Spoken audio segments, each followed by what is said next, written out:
Hi, everyone. Welcome to another edition of Conscious Parenting. And today we're missing Elle, but she's going to join us hopefully next month.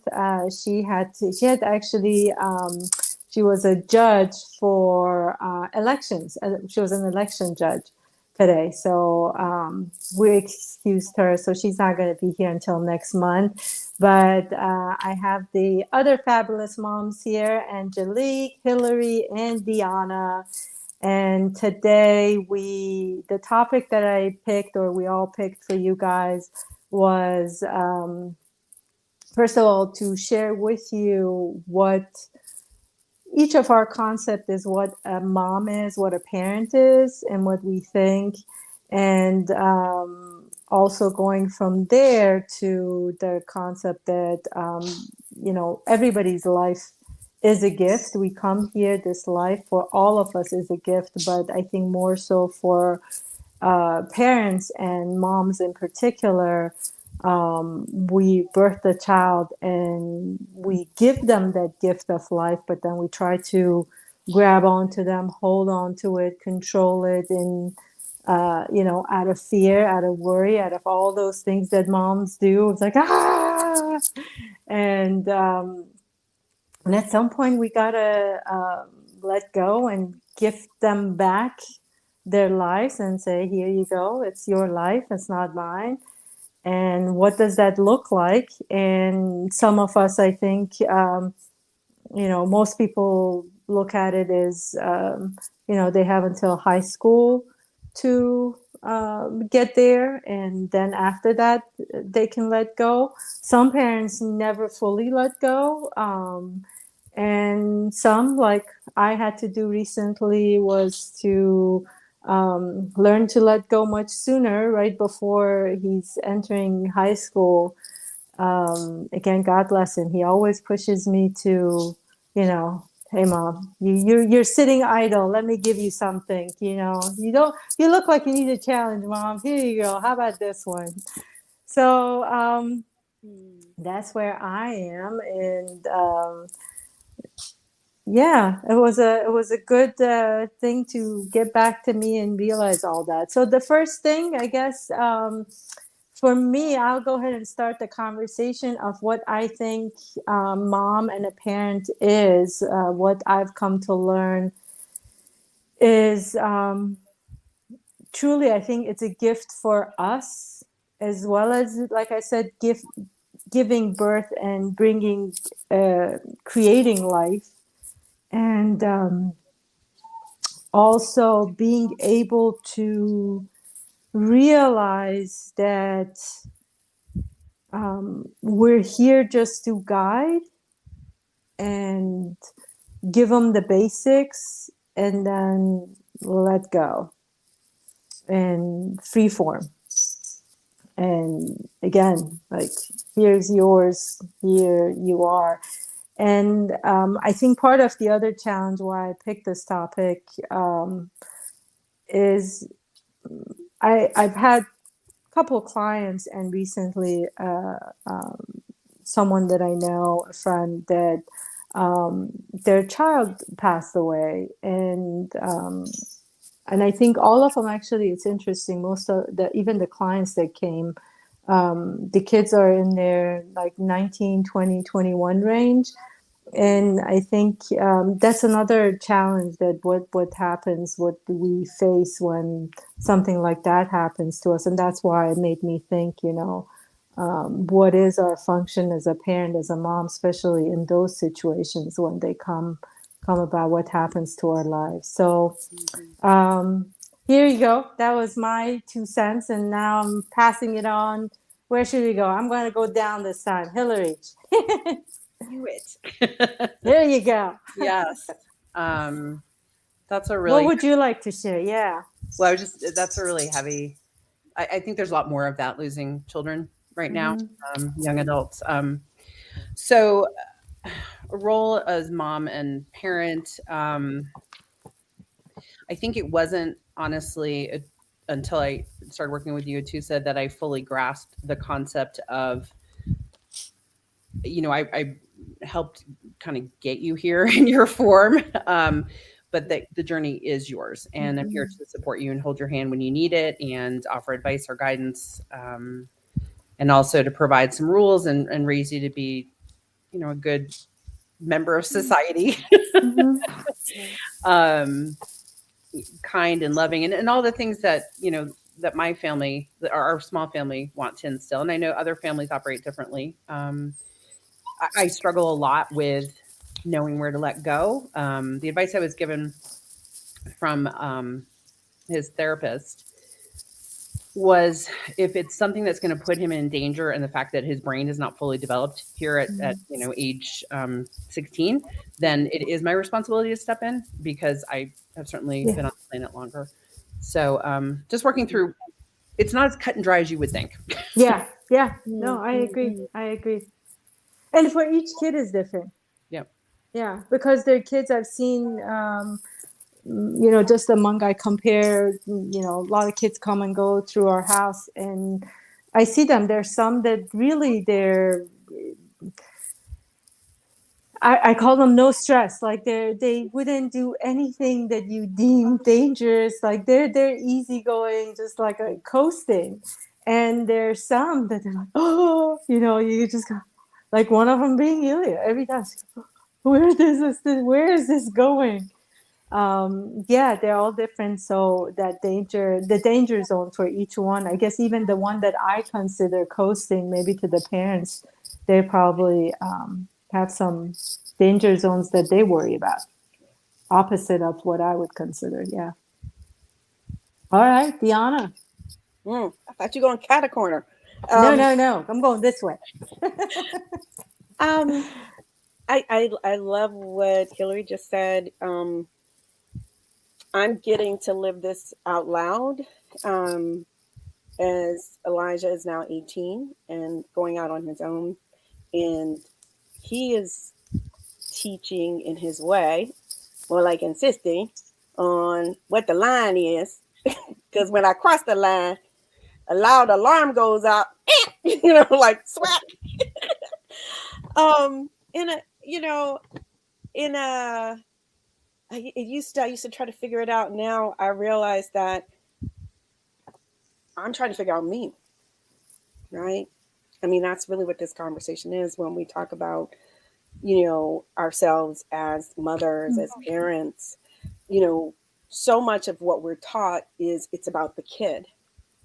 It's about, what are we going to do for them? What do they need them to teach us? What do we need to teach them? But it's, even though we talk about it that way, it's really about us. It's about our insecurities. It's about our need for control. Yes, we want them to be safe because we love them. We brought them here. We certainly don't want them to leave here early. Our definition of early, not the universe or God's, by the way, right? And something Atusa sent me recently was this little film clip that, and she sent it to kind of reinforce messages for my child. But the message was about living your authentic life. And the guy basically said he'd rather, for him, I'm not saying this is the case for everybody, he would rather take a very short, authentic life over a long one that is forced upon him, where he's not forced, where he's not able to choose his expression and choose his life experience. So that's a little hard for me, because I feel like as a parent, our job is to get them to well beyond when we leave here and into the hundreds if we can. So that has been a big part, in addition to teaching, but that's the thing you worry about, those safety issues. And it's in some sense, when we talk about the kids that you see the need in, at least you see the need, right? It's the worries that pop up in the kids that you may not see it in, right? You don't have the physical cues. You may not have the emotional cues. And still things happen. Accidents happen. Life happens. And they are promised to us for a time. And some of my friends, I bless them, have only had a very, short time with their children. And even as a mom at 80 who loses a child at 50, it's still not enough.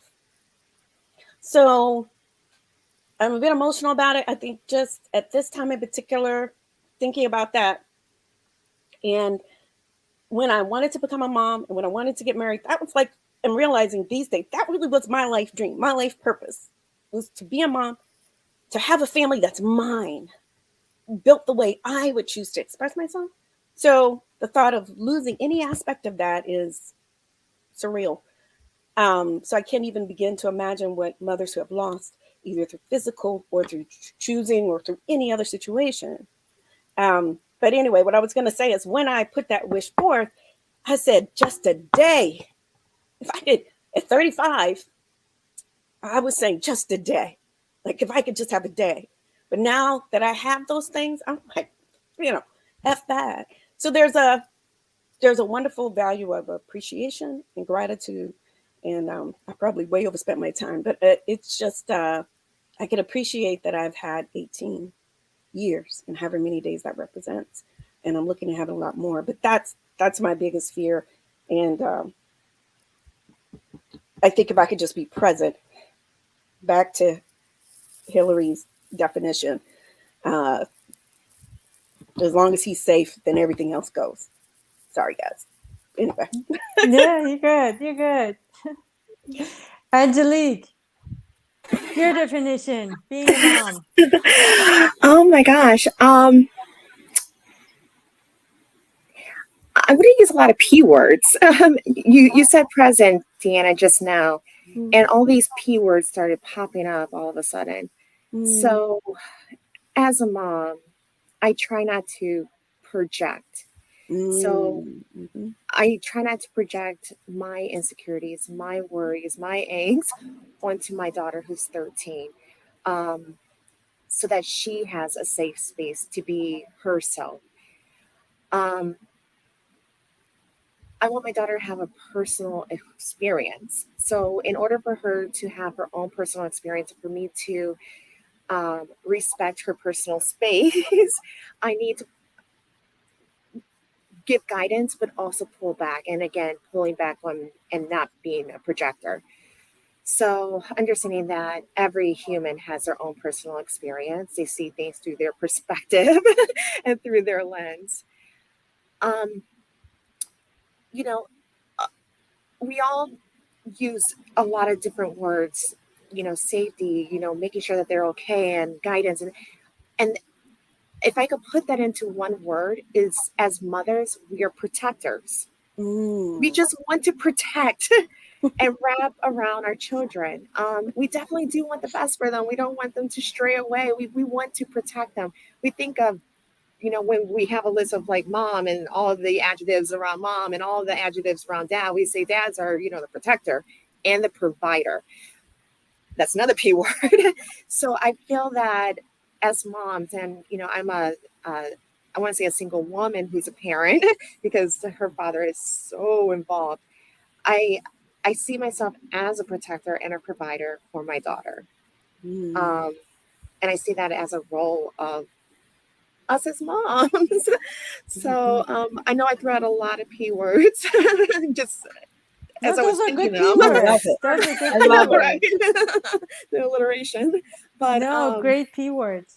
Yeah. So again, I don't want to project anything of myself onto my daughter.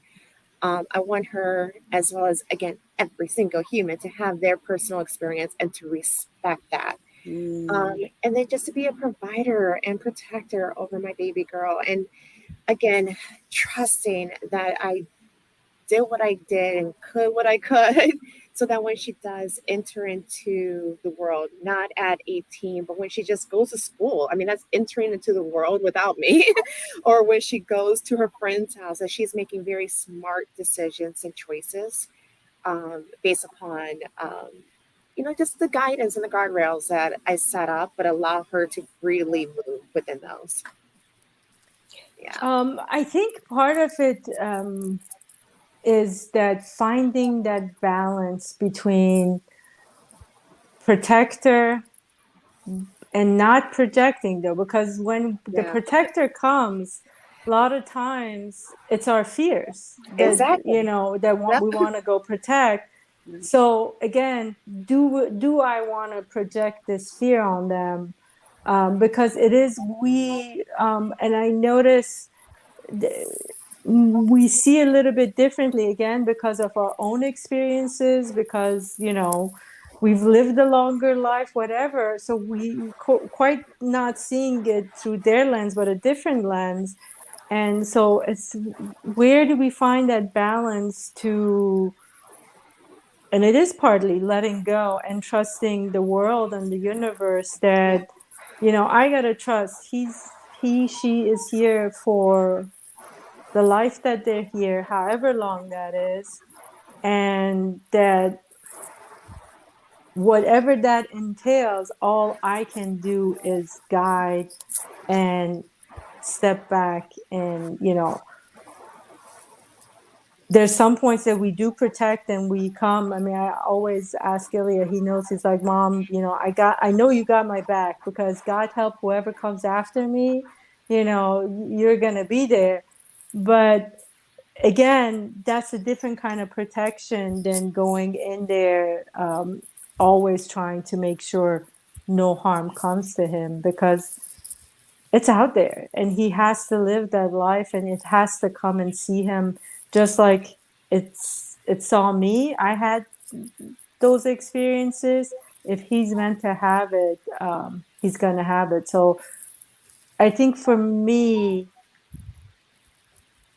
I find out, I with the projection, what you said, I like that. It's like, if it's my fear, I try to say, okay, that I need to go hands off. I need to trust, I need to hands off. But if it's a real safety issue, it's a different scenario, like what Hillary was saying, because safety becomes, is he going to harm himself?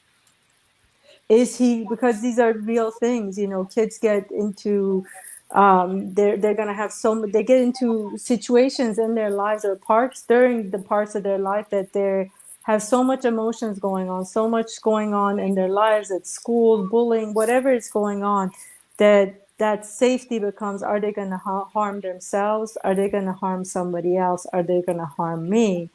And that's where the safety comes in, but not so much the, I have this fear, let me go protect. So I'm curious to hear, because I too love what Angelique said, and I'm curious to hear the your choice of P words was phenomenal. A P that doesn't sound like a P. But that said, I love what you said about the projection, and tying it in with what Atusa's saying. My challenge, it's like, so even with safety and projection, I can lose sight of the line. So I'm curious, Angelique, since you have, it seemed to have a wonderfully open space that you give your child, something that I think I'm just now getting to. I'm not saying I was an overbearing parent by a long shot, especially according to African American community traditional old school stuff. Right. So I just need to put that out there. But they would call me the loose one. That said, how do you do that if you are when you can't distinguish safety from protection? Because there's imagined fear, and then there's what you know your child to be surrounded by that they may not be in, but you get what I'm like. How do you do that? It's hard, and I'm trying to still figure it out. And you said something amazing earlier, in that it's not so much on the child, it's more a reflection within us. So I'm thinking of, how do I approach different situation? How can I word it so that it's relatable to a 13-year-old, not to inject fear into her, like in the news. It feels like they feed us with fear and then sell us a product. Like, hey, we have a solution for this. And I don't want to do that with my daughter and like feed her with fear, but then give her the solution. I would like to say, hey, this is what's kind of going on in our world. Let's talk through this. You kind of see the difference in how the delivery is. Yeah, no, that's okay. No, keep going. I just want you to know that solution. Okay, yeah, I don't want to, again, gosh, again, using that news feed and then market to sell. I don't always want to provide a solution. Although as parents, we do want to give the advice, the wisdom, the recommendations, because we have, more time on earth and more experiences to pull from. But allow them to talk through it. So again, you're respecting their perspective and their perception from their lens. And then say, hey, I remember when I was 13, yeah, times are a little different, but I remember when I was that age, and that's how I kind of approached it, but I approached it this other way too. But you, 13-year-old in 2022, you have exposure to more social media, more technology, more this and more that. So you tell me what's going on in a 13-year-old world, and how can we work through so that we could have, so that you feel safe. And maybe not in those exact words, but let's talk through this and come to a solution together. I don't want to say it's like a partnership with your kids, but it's like really having a relationship with your kids, and really like not this, I'm here, you're here, I'm telling you. It's more of a partnership and a collaboration with your child. Yeah. Hillary, I like that. Oh, I'm just listening. What are your thoughts? I've been doing it all wrong. You have not. Figuring it out. You have not. It's funny because when you talked about Angelique, about not projecting your fears, immediately like 400 references of me projecting my fears just tumbled right into my brain. So I was like, oh, that's a really good idea. Wow, he's 16. Maybe I can start now. Hey, at any time you start, it's a good time to start. Don't worry about it. Yep, so I'm starting today, so thank you. There you go. Yeah, I do share a lot of my personal experiences, or I will project my fears quite eloquently, and then I'll say, I'm just saying this because this is what I've experienced. So, but that is different than projecting your fears, though. And because I've had similar conversations with Ilya, I say, okay, from my view, from where I'm sitting, this is what I'm seeing. And it is my fear. And I'm not telling you don't do this. I'm just telling you, this is what I see. And I could be totally wrong. So I think that's different than projecting your fears. I would say projecting your fears is when you go in guns blazing, that like, because you are fearing something, then you try to grab and control and say, thou shalt not, I do that too. Yeah. You do. Yeah. But is that for safety? Is that for safety, or do you go and just like? Well, part of it is, I think, situationally driven, in that when he was 12, we had a health scare, and then, a school shooting. And, so now there's like this hyper vigilance coming in the world that, I mean, even things like, please wear your suntan lotion because remember your grandmother, she got melanoma. And then I love it. So, yeah, anyway, starting today. Thank you, Angelique. Yes. No. You need to chill more. Let go. I do. Should I bring in the wine? Exactly. I was going to suggest it's time for wine. No, because at some point, and that's, I think, the biggest lesson for everybody is, and I did bring it, some heaviness into it with the clients and people I know that they've lost their kids, because I think we do have to just enjoy the time we have with them,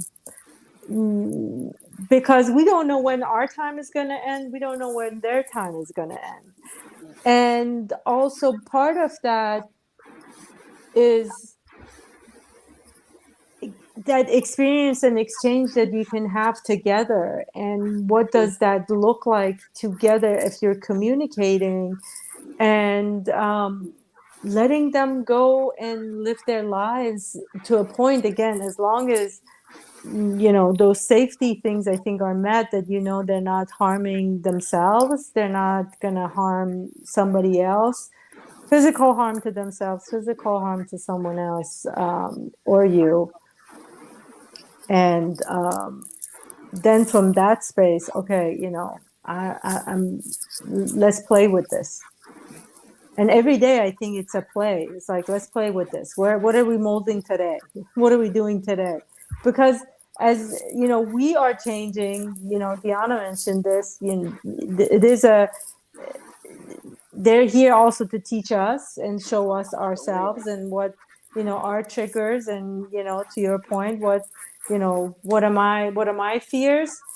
And at the same time, we are changing, releasing and healing, and as we're doing that, they are doing that as well. So each new day coming together and seeing, hey, I'm a new person, you're a new person. So where do we go from here? What do we need? How does this look like today? Yeah. Because it truly, I mean, I've seen it with Ilya. It's like every day I look at him, and just even recently, I mean, he went through so much, and I like to pat myself on the shoulder too. From like I released my stuff and the generational stuff that came with me, and did a lot of healing work on him and through him for his father even. And now, like, all of a sudden, they went from a period of really no relationship or uncomfortable relationship to now, like, I'm just like, wow. He's got a good relationship with his dad now. I mean, like, he actually enjoys the time, and they chit chat and do things, and it just shifted. So I cannot, and that's the reason I'm like, I cannot look at this kid and say, hey, you're the kid from yesterday or a month before. So every day, I think for all of us, the challenge is to remind ourselves, I'm a new person. This is a new person. Where do we go from here? And I think it's beautiful. I mean, to put a pin in that point around they're changing, we're changing, and everything around them is changing. Mm-hmm. And we can't help in that protective mode to say, well, that corner was dangerous 10 years ago. It sure as hell must be dangerous right now, without being able to see something different, and something different from the lens of where they are. And the really fine point, Angelique, I got to give you some dap today, because I'm just like, I that was was feeding off good. of everyone else. That's what you get for No, going I'm like, last. I've gotten something from everybody, which is always the case on this. I'm like, notes. Can we take notes and still be on camera? At the end of the day, though, there was a subtlety that I just really heard for the first time, when you said you start with, what are you experiencing? What are you seeing? What are your fears? What is your perception? Mm-hmm. Oh, sweetie, like even crossing the street, right? We taught them, oh, go to the street, look left, look right, look left again, and cross. But, never have I ever, and I don't, it's not ever, ever, right? I mean, it's not ever, ever. But at the end of the day, I don't start with that. Like, what is I'm doing it now because of that magic number. But as you pointed out, it can start at 13, it can start at 2. Mm-hmm. Of what is your perception first. I'm not saying I don't go there, but I start with my story, what happened to me back when I was 2, and how I almost got hit by a car, and how I'm trying to save you from the same fate. Mm-hmm. And then maybe, depending on how egregious or serious or scary the situation is, then maybe I might elicit. Now, what do you think about that? About what I said, right? And about what's going on. Not it, because so a friend recently advised me, it was the best advice, and I didn't fully understand it till this moment. You're gonna start this is what you're gonna do. This is what you're gonna do. You're gonna start being his friend. Now, friend, especially we talk about parent friend, Yes. he's into danger mode. So I was like, I don't know what you mean by that. But what he meant, well, I said, you got to describe. What he meant was, he said, you are going to listen to everything he says, and you're not going to crack your mouth to share an opinion until you've heard what he's trying to tell you about his circumstances and the situation and the choices that he's trying to figure out and make. And that still wasn't clear to me, by the way, until this a couple of weeks ago, till this moment that, oh, that's not a secondary place. We can start with that. We can start with that. And then, Active listening. right, Active listening. right. Yeah. And then, but then from that place, we can share ourselves in a more direct, pointed way that is accretive and additive. And based off of where they are versus where we've been. So when we try to figure out that line between I'm scared out my wits end and I'm snatching you off the curb, you know, if there's time for that conversation, right? Then it's maybe not as, it still can be a very dire situation. Yeah. But we can be coming at it from a different way. So that's the subtle thing I got there. Thank you. And we don't have to wait for a situation to have these conversations. It could just be, you know, a drive to Chick-fil-A and you said something right there about we're not our kids' friends, but how can I put this? Think of when you have a conversation with your friend. You don't have to wait for a situation to have a conversation with a friend. You just have a conversation. Right. It's a relationship with the kids. Right. And we don't have to wait for something to happen in order to have that talk. Honestly, it's probably best received when the situation's not even present. And going back to our friendships and, you know, then translating it to our kids, think of when we do talk to a friend of ours or a coworker. Matter of fact, coworkers, when you go back into the office after a weekend, you know, you say something and then that coworker just cuts in and just says, well, I did this and I did that and I recommend this and I recommend, and they completely disregard everything that you may have asked or said or anything. It becomes all about me, and you tune them out. And I think we do that sometimes with our kids. They may say one thing or ask one thing or, you know, one sentence, and then we do an I dump. Well, I do this, and my recommendation is this, and here's a solution for this. The kid's checking out. I can say, I mean, we do this with our peers, but kids will do this with us. And if they ask something, I want to say, like, ask a question with a question, and that's how active listening starts to happen. And there's a change in dialogue. And then and again, Deanna, going back to, you know, actually listening to them and hearing their perspective is letting them just talk and vent. And sometimes they may go off the rails, but sometimes when they go off the rails, they're actually getting to the core of the issue. Let them go off the rails. Don't cut them off. Let them go off the rails, because somewhere in that is really the underlying issue. And then we can have a conversation about that. It's hard sometimes because the flip of the switch is, Lord, my child is listening to me. And I got 5 minutes. If that.